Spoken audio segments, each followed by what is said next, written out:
Good morning. Thank you for joining us here today for our morning prayer service.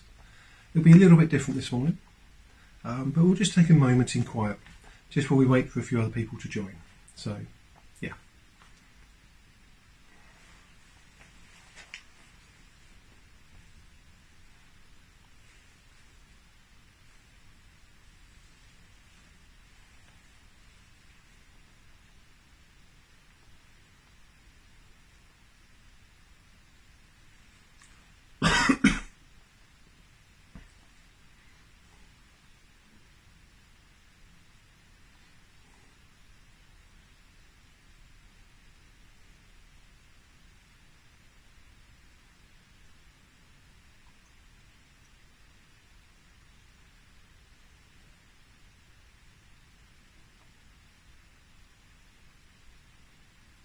So as we start our service this morning, I just pray, Father, that you'll be with us, guiding us, leading us, that we'll hear your voice this morning, challenging us, stirring us, helping us to hear your voice as we go into this week. Amen. So, I'm not sure it's fair. It's been 2,000 years now. 2,000 years of people calling me Doubting Thomas. Me. I'm the one who's used as the illustration of needing to see something with your own eyes in order to be able to believe it. One off day. One moment in 3 years. And then 2,000 years of hurt. People seem to forget who it was that when Jesus said he was going back to Jerusalem to die, it was me, the doubting one, who said we should go with him, even if it meant we died alongside Jesus. Loyal, brave Thomas. Why didn't that stick? Nah, of course not. Doubting Thomas. Really? Nobody seems to be paying attention to the fact that I was one of the 12 Jesus chose. There were hundreds hanging around at the time. He could have picked any of them. But I was one of the 12, one who got to spend 3 years travelling around with Jesus, who experienced the highs and the lows, who lost his teacher and friend at the hands of the Romans, who watched his friend die a painful death. And in my grief, in the hurt, in the pain, I found it hard to believe that Jesus was back from the dead, alive. And I missed it. I was out when Jesus rocked up. I missed it. Jesus standing there amongst us. He showed them his hands and his side. They got to sit up front. And I missed it. All I wanted was to see him, not just hear about him turning up out of the blue. They told me about him showing them his hands and his side. They had seen it, yet I was supposed to just take their word for it. Sorry, but that's not fair. Doubting Thomas. Although I guess, if I'm honest, in some ways maybe it was fair. I just didn't believe them, you see.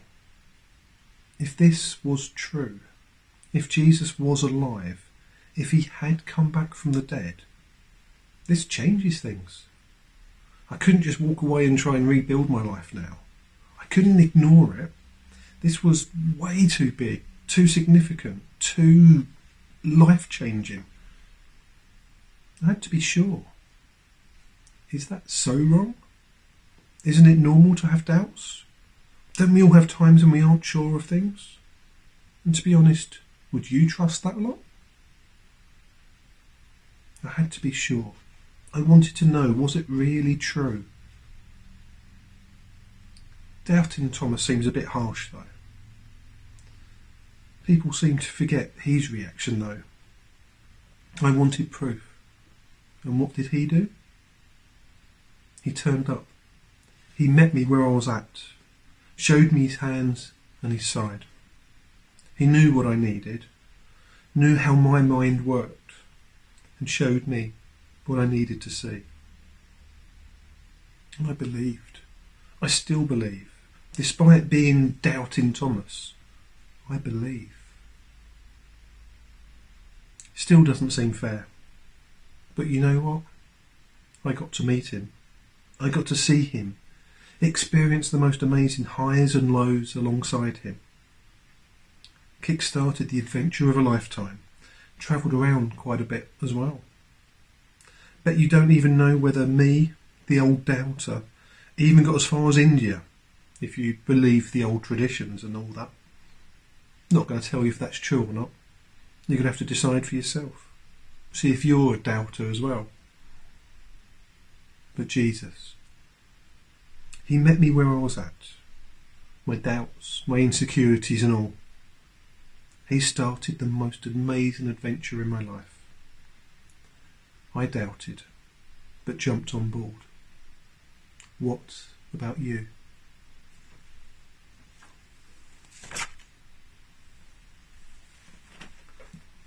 Now Thomas, called Didymus, one of the 12, was not with the disciples when Jesus came. So the other disciples told him, "We have seen the Lord." But he said to them, "Unless I see the nail marks in his hands, and put my finger where the nails were, and put my hand into his side, I will not believe it." A week later his disciples were in the house again, and Thomas was with them. Though the doors were locked, Jesus came and stood among them and said, "Peace be with you." Then he said to Thomas, "Put your finger here, see my hands. Reach out your hand, put it into my side. Stop doubting and believe."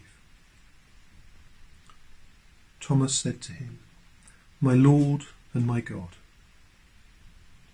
Then Jesus told him, "Because you have seen me, you have believed.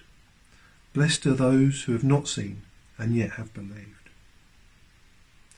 Jesus did many other miraculous signs in the presence of his disciples, which are not recorded in this book. But these are written that you may believe that Jesus is the Christ, the Son of God, and that by believing you may have life in his name.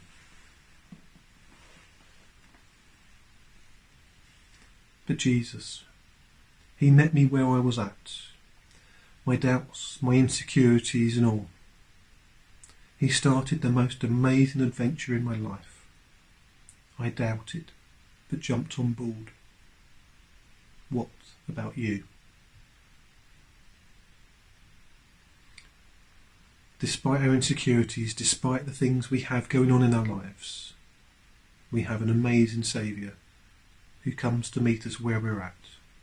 Through the doubts, through the insecurities, through all that's going on, he comes, and his opening words to us are, "Peace be with you." Peace, something so necessary in this time, but peace be with you. So as we start our week, as we go into a Monday morning, perhaps still not quite awake, not quite with it, but as we start this week, when Jesus turns up, he meets us where we're at and says, "Peace be with you." So as you go through this week, just remember those words. Amen.